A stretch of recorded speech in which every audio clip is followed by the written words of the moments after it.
Yeah, did you finish? Yep. Yeah, good. Did you do anything fun? Nope. No? All right. All right. Well, are you going to do anything fun tomorrow?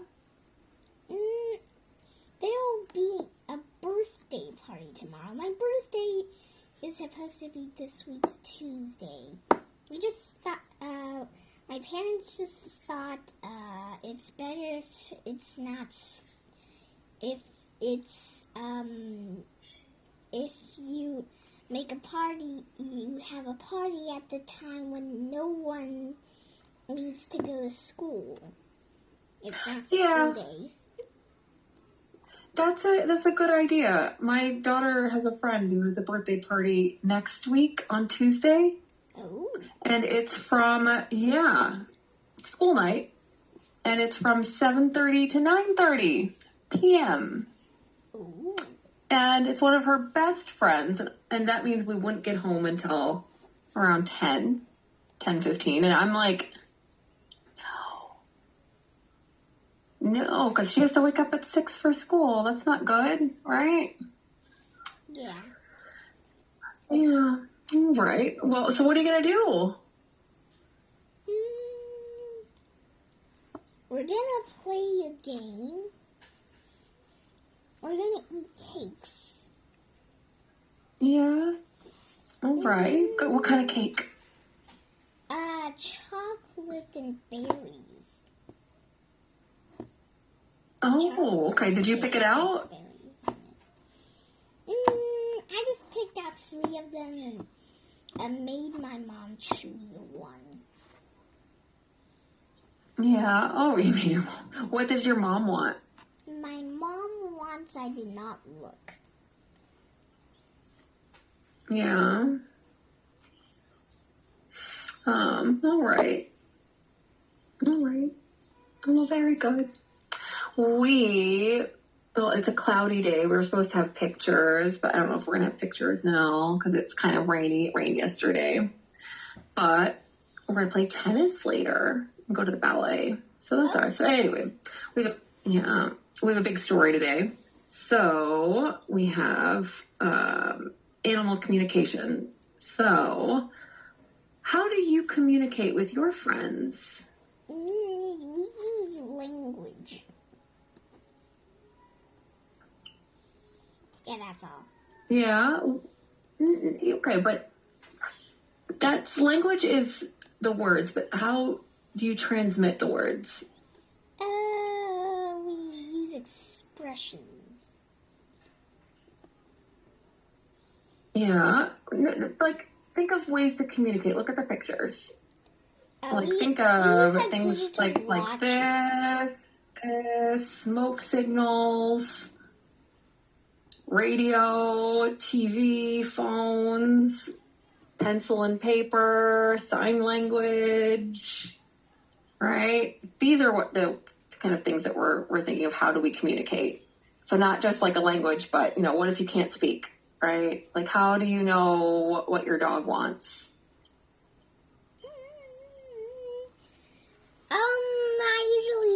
We usually just use expressions in language. That's all. Yeah. All right. So, expression. What is expression? Expression is something you show on your face.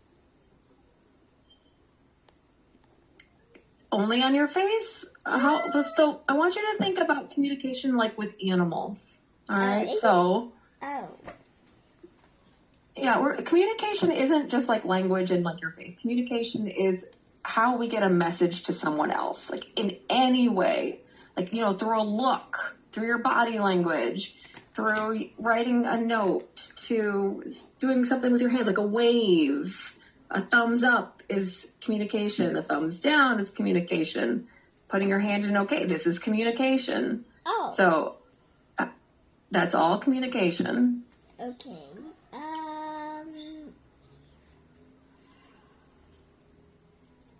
Okay, you mean with my friend?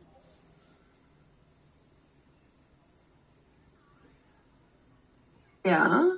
So how do you communicate with your friends? We How do sometimes you... use our hands. Or we use our digital watches. Or we can use language. Or we can use facial expressions. Yes, very good. That's all. Okay. How do you communicate with your birds? Do they know anything?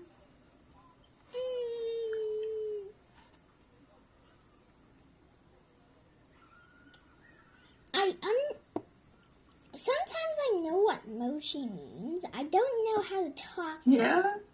I don't know how to talk So- to him. I don't speak bird. But that's, well, birds have like a different way of communication. They don't really have a language. A language is usually a set parameter of words that can be put in a grammatical order and rhythm. But they have a way to communicate. So how do you think Mochi communicates? What does Mochi do maybe when Mochi wants food or Mochi is happy? When he's happy, he just doesn't look like a fluff ball. He doesn't puff his feathers. That's what I mean. He does that when he's mad or competitive.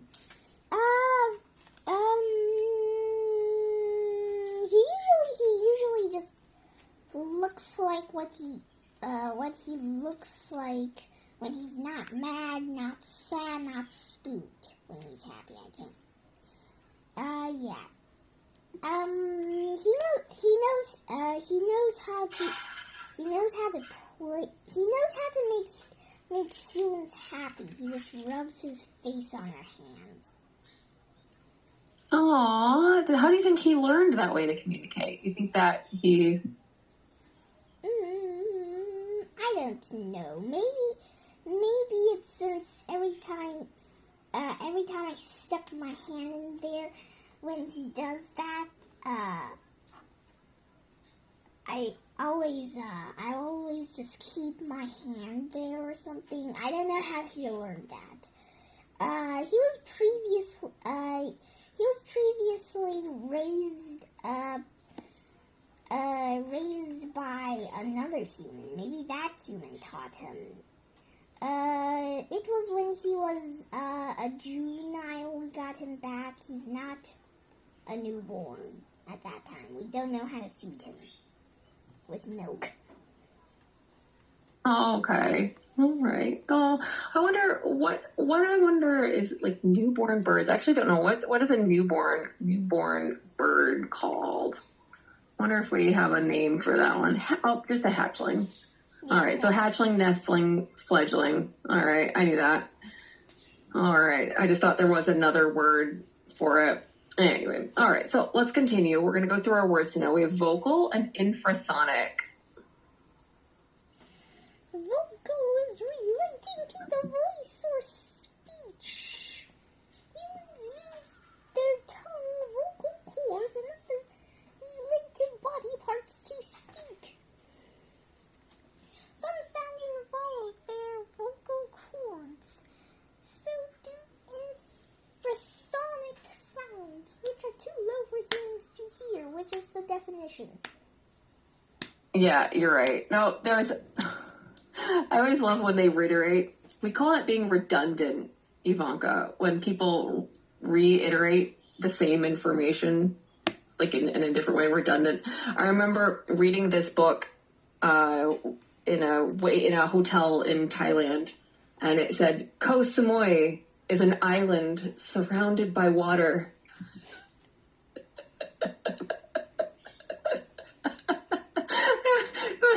Like in a hardback print, like someone published that book, an island surrounded by water.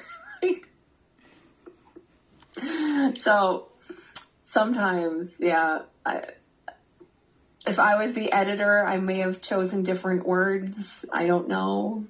All right, organ and vibrates. Go ahead. Organ, I know that. Organ is a part of an organism that has a specific function, such as the kidneys or lungs. songbirds produce their fancy songs using a vocal organ called a syrinx.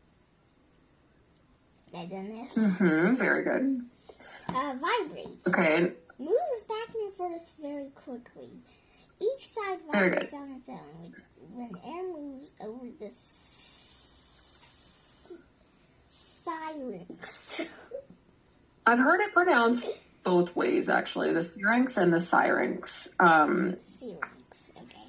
Oh, yeah, I've actually heard it pronounced both, but I usually syrinx, the syrinx. I don't know, maybe it's a British thing. I'm trying to remember where I heard syrinx, but syrinx in the U.S. for sure. All right, think like syrinx. All right, phonic lips. Go ahead. Oh, is this the sonic lips? Phonic lips? Phonic lips. Are these the phonic lips, or is it just pointing at the... No, so this is the phonic lips here. It looks like a and the crackhead. blowhole. It looks like the... So the phonic, well, we have our larynx, right? That helps us make sound. So the phonic lips are kind of like its larynx, because you can see the blowhole, so it's like its mouth or its nose. And behind, they have the vestibular sacs, but then they have this phonic lips that they can use to make tones and clicks. So similar to our larynx. All right, we're going to continue. All right, we have navigate and complex. Okay, that is a very, very complex line. Okay, navigate, to find one's way over a long distance, to steer toward a destination. Sounds that bounce off the seafloor and other objects help whales navigate. Complex. Having many different parts, difficult to achieve or understand. Chimps can't use vocal structures to express complex ideas. Yeah. Very good. All right. So we have dominance, and we've talked about this word before in a different lesson. The bioluminescence. Remember that one? Bioluminescence. All right. Very good. So yeah, you forgot. It's okay. It's been a while. Dominance, like the king, to dominate. The dominance. The state of having control, power, or superiority over others. Male peacocks display their fancy tail feathers to declare their dominance to other males. The bioluminescence, light created by a biochemical process within a living thing. I didn't know that fireflies looked so weird. Yeah. Fireflies are experts at a different kind of visual communication. Bioluminescence. Good. All right. So remember, bio is Latin for life. Lumen is for light. Luminescent, lumen. And it's fun because in Spanish, the word for light is just luz. So it comes from the lu. So it's like life light. Having light in your life. All right.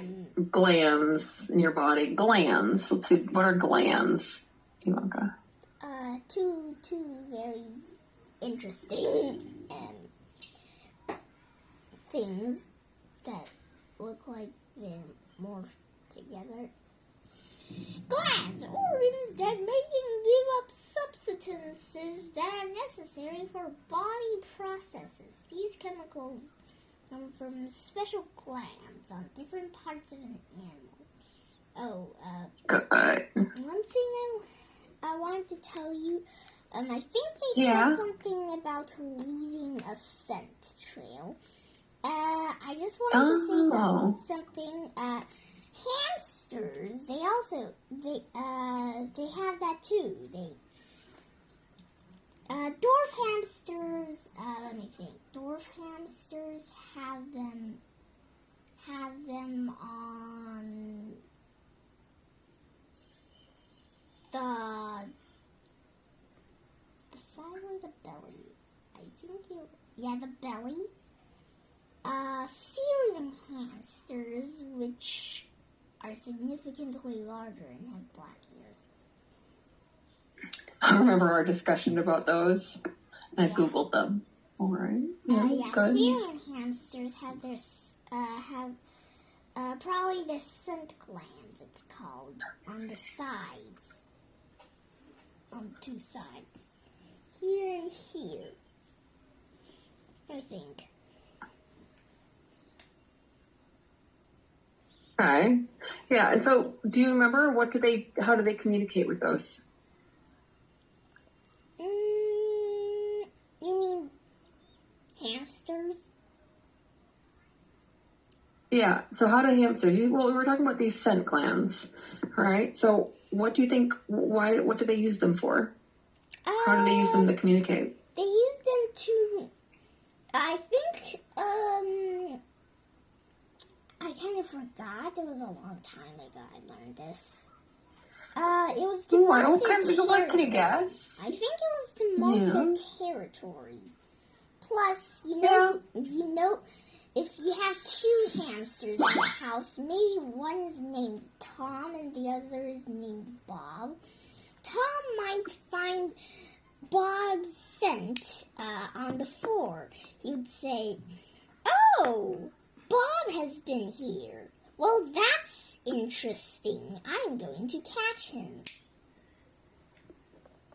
Okay, it could be that, or it could be to find a mate, or mark something that they want to come back to. Mm-hmm. All right, so go ahead. Choose the correct words to fill in the blanks. Go ahead. The human brain is incredible. Wait, what if I choose something wrong? Thick as an X. Oh, there's no sound, okay.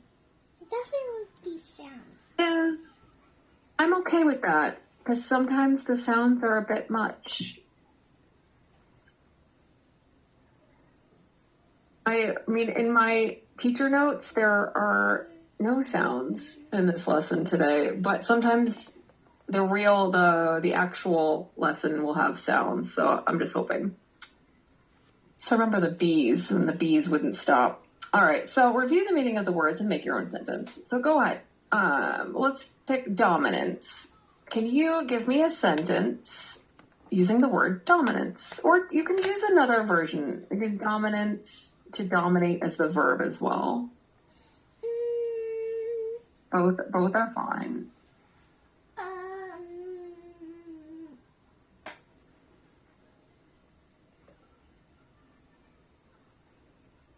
The dominance of okay, this one's a fun one. The dominance of the cat world. Wait. Yeah. Wait. No. Okay. Let's say the cat world has dominated the dog world. For this reason, the dogs in the dog world. Debatable. The dogs in the dog world decided to let the humans decide. In conclusion, the humans said, "We don't have a very specific answer." All right. So you really think the cat world dominates the dog world? Well, no, I just made up this story. Oh, okay. I think they're actually the same. Yeah. I think on the internet, cats have had dominance over dogs on the internet. I feel like there was a lot more people on the internet who are cat people. But historically, I think people have had dogs for... No, actually, cats have been around longer. Yeah, I don't know. All right, so what kind of question... Give me one question to ask about what we'll learn about with animal communication, Ivanka.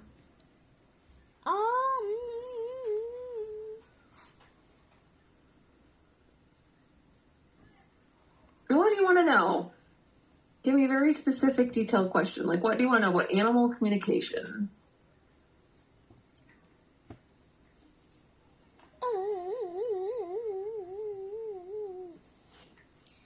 I can say, how many ways can animals communicate? Okay. I think that's almost like endless, really. All right, let's go ahead. Now, author's purpose. We have inform, persuade, and entertain. All right, so read the description of each text and identify the main purpose of the author. It's going to be one of each.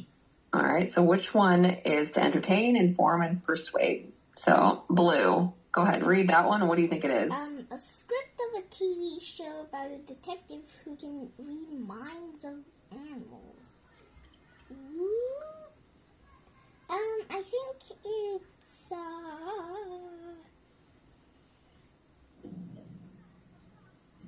a script of a TV show about a detective who can read the minds of animals.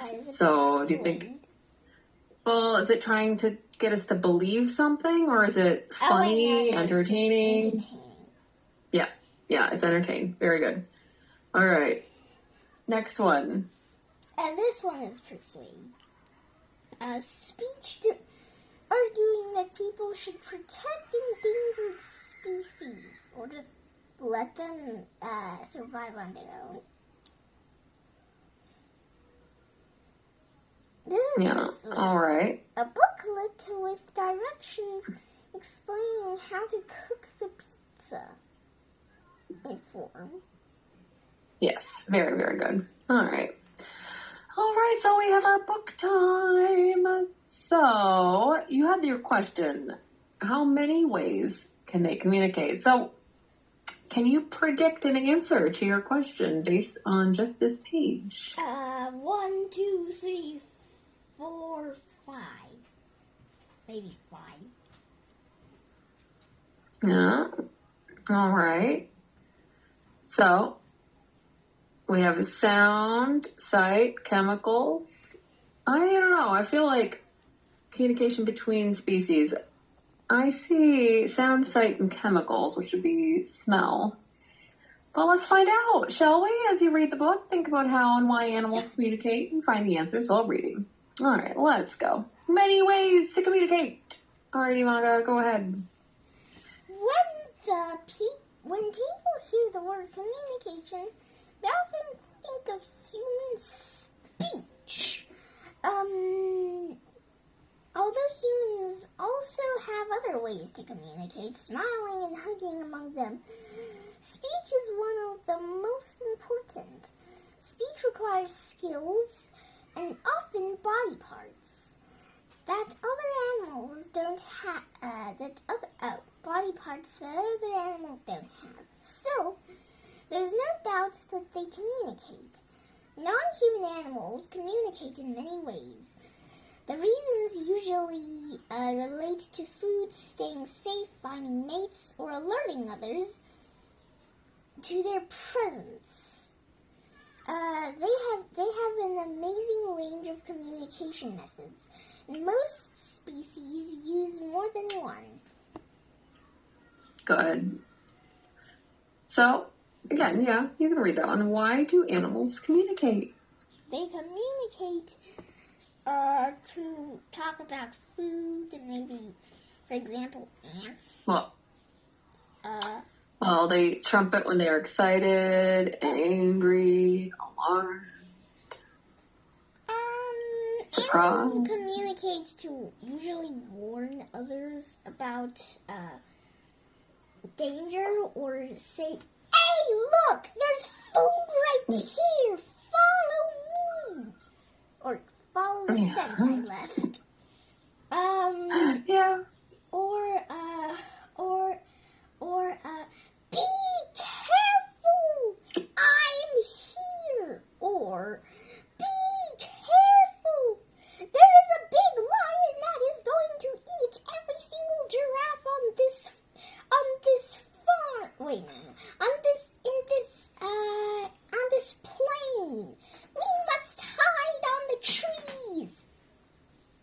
Yeah, all right, very good. So, lots of reasons. Like warning others, I think that's what you were trying to say, warning others. All right, very good. Okay, so what is the author's purpose for writing the section, Many Ways to Communicate? What does it tell us? Only one answer.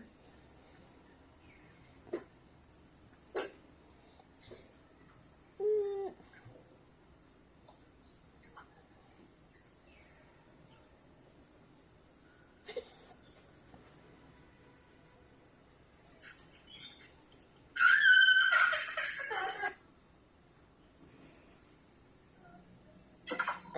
Louis tried to get in. Oh. He tried to enter my office and he got kicked out. So he's not happy. All right, so many ways to communicate. What's the one answer, Ivanka? I choose D. Yep, Yay! and you are correct. Dino! All right, so that even though they can't speak, they cannot speak, they can communicate with one another. All right, communicating by sound. So go ahead, Ivanka. Sound may be the most important way that vertebrates communicate. Sound travels farther than other forms of communication, and the receiver doesn't need to be looking at the sender. Humans use their tongue, their iPhones, their vocal cords, and other related Yeah. body parts and artificial intelligence, along with their breath to speak. Chimpanzees, which are among humans' closest relatives, have similar vocal structures. They don't have iPhones though. Although chimps can't use those structures in iPhones with the same skill and speed as humans, or to express complex ideas, they still use them to communicate. Good, go ahead. A pant hoot. What is a pant hoot? A pant hoot. I originally thought a pant hoot is this.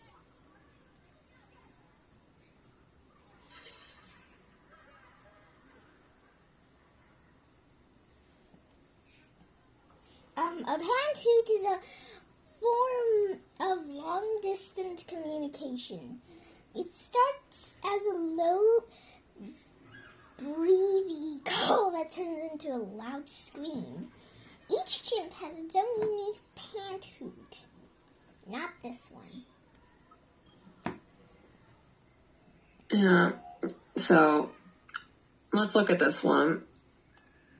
How are we similar then to chimpanzees?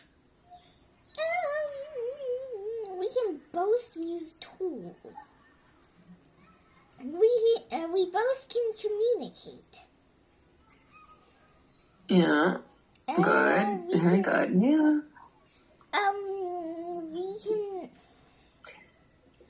We can both make sounds. We can both. Uh-huh. We can both learn.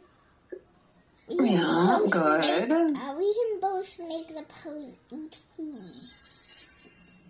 Okay. Yeah. So that's sign language. Sign language. All right. Go ahead. Elephants also produce many types of sounds to communicate with group members.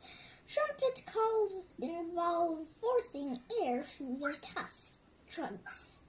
Trunks. Good. Other sounds, such as squeals and groans, involve their vocal cords.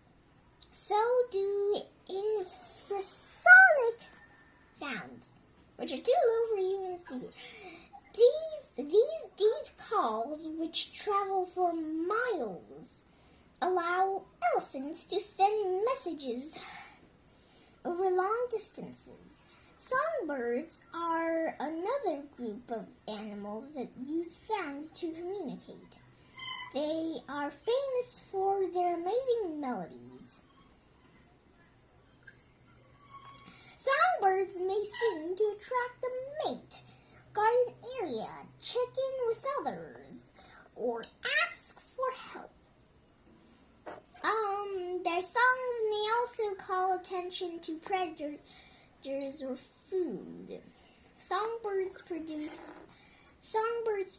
their fancy songs using a vocal organ called a syrinx. Syrinx in America, at least. Syrinx, okay. Called a syrinx. Each side vibrates on its own. When air moves over it, allowing songbirds to produce two different sounds at the same time, stringing the sounds together creates complex songs. Good, very good. All right, so how do animals benefit by communicating through sound?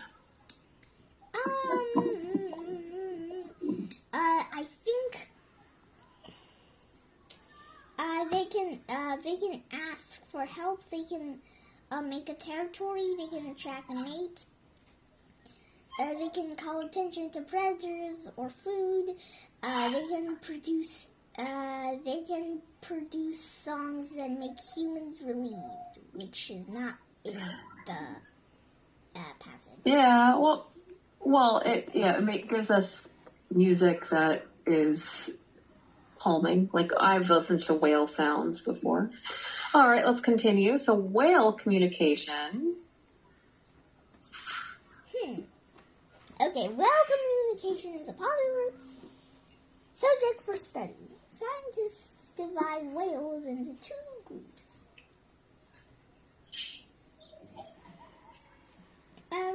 Toothed and baleen. Based on how they catch food. The two groups also communicate with sound in different ways. Most toothed whales, including dolphins, use echolocation. I think belugas do that. Which involves making clicks that bounce off objects. The sounds that come back from fish and other animals help these whales find food. Good. They are very good. The sounds that bounce off the seafloor and other objects help them navigate. Toothed whales also produce calls or whistles to communicate with other whales of the same species. These whales produce both types of sounds with structures called phonic lips, which sit just below their blowhole. The whales force air from their lungs through the phonic lips. When the phonic lips close, nearby fatty areas vibrate, creating a sound which moves forward in a beam. It flows through a fatty structure in the forehead that directs the beam of sound forward toward objects or another whale. Baleen whales, on the other hand, have no teeth. Instead, they have their upper jaw. Inside of their upper jaw is lined with baleen, just like their yeah, like the sperm whale. It's like looks like a big sift, like for sand, gets things in. All right, so go ahead. So, okay. What does baleen do? Baleen, okay. Which is similar to stiff bristles. Baleen traps... We don't pronounce the T on this one. It's irregular. We say bristles. Oh, bristles. Yeah, it's like whistle. Whistle has a T, but we don't say whistle. We say whistle. Bristle. It's the same. Right, go ahead. Balloon straps tiny animals taken in with ocean water. So, okay. Balloon whales produce low sounds that include grunts and moans. They also make higher cries, chirps, and whistles. For example, both male and female humpback whales make sounds. However, only the males produce long repeating sounds known as singing. No one knows the purpose of these songs or how they're produced. Humpback whale songs can travel 161 kilometers, 100 miles, or more in the ocean and can last as long as half an hour. So how are toothed whales and baleen whales the same and different? Okay,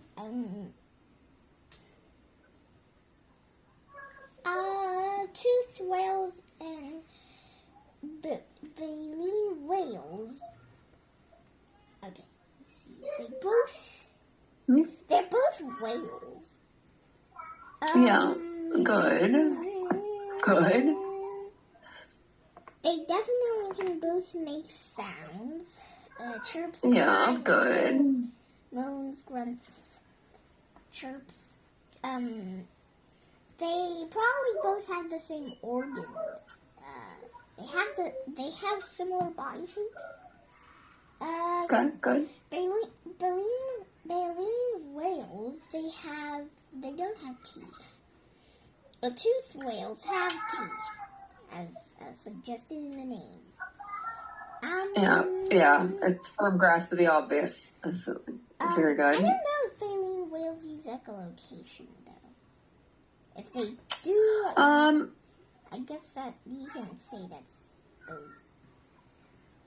Well, the thing is, I've read some use both, some do not.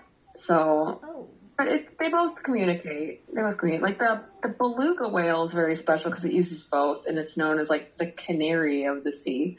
So I know it can do echolocation and it can sing. It has multiple ways of communicating. So it depends. It's very interesting though. All right, communicating by sight. Go ahead. Let's continue.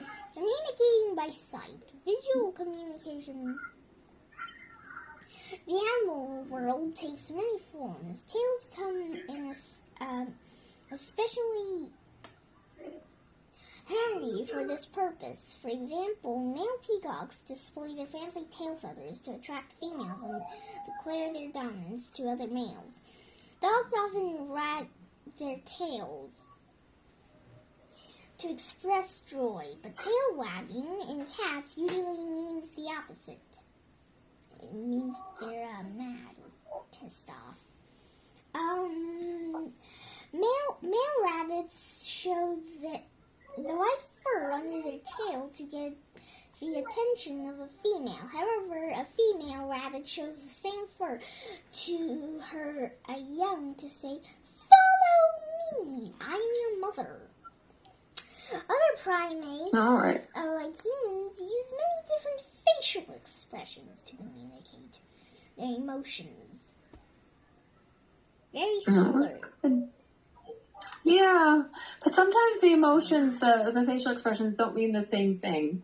Like, we could think that the chimpanzee is smiling, but it's actually aggression.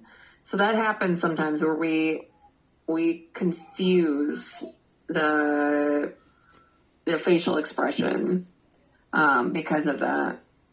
All right, well, let's go ahead and continue. So, what examples of communication by sight does the author use?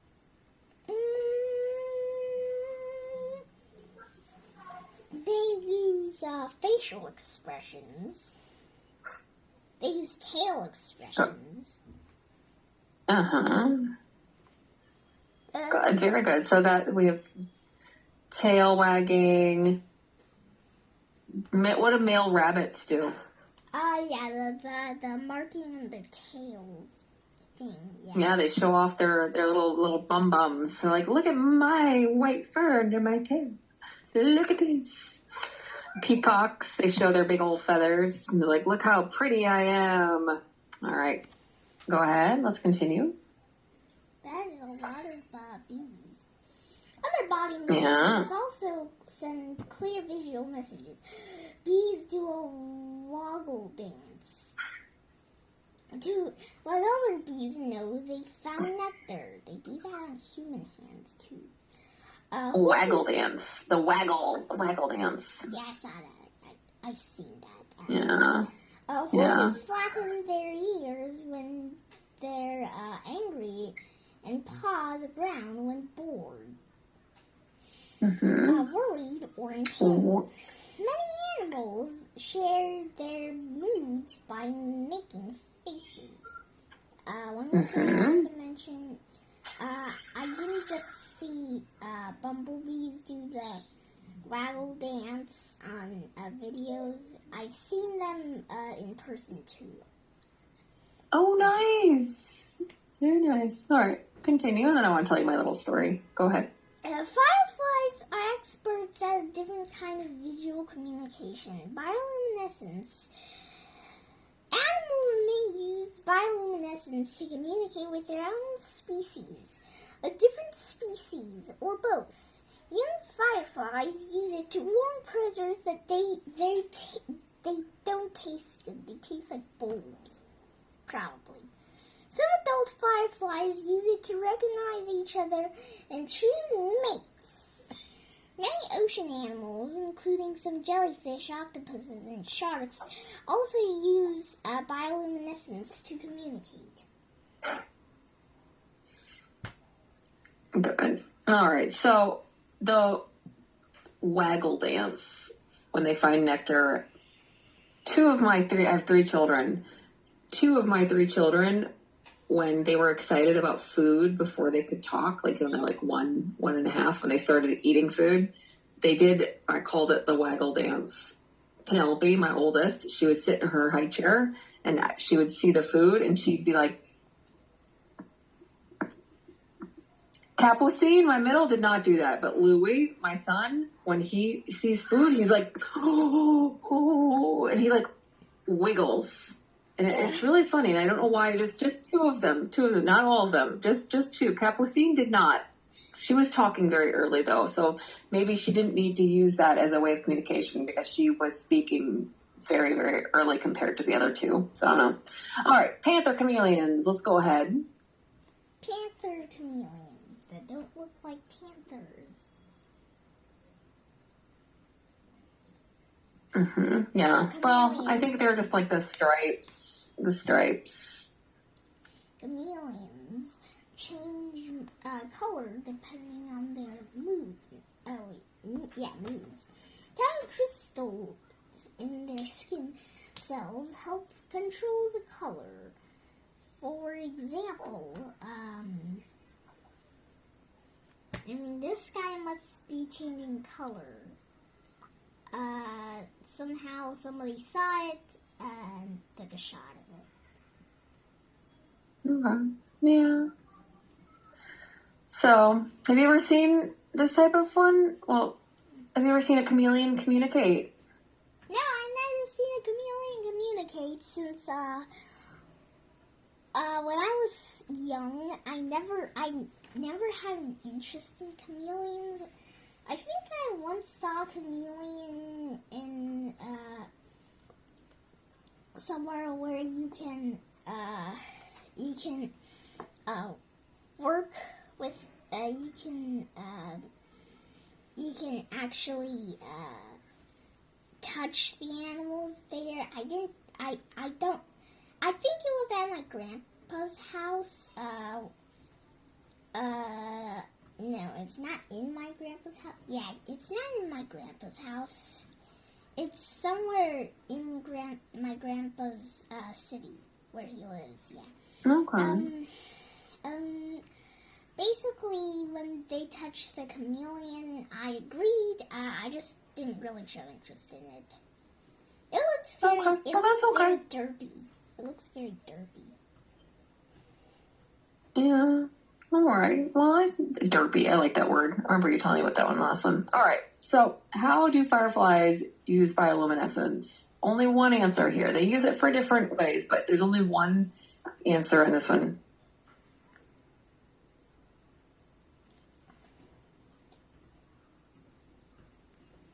I think it's to warn the predator. Yep, you got it.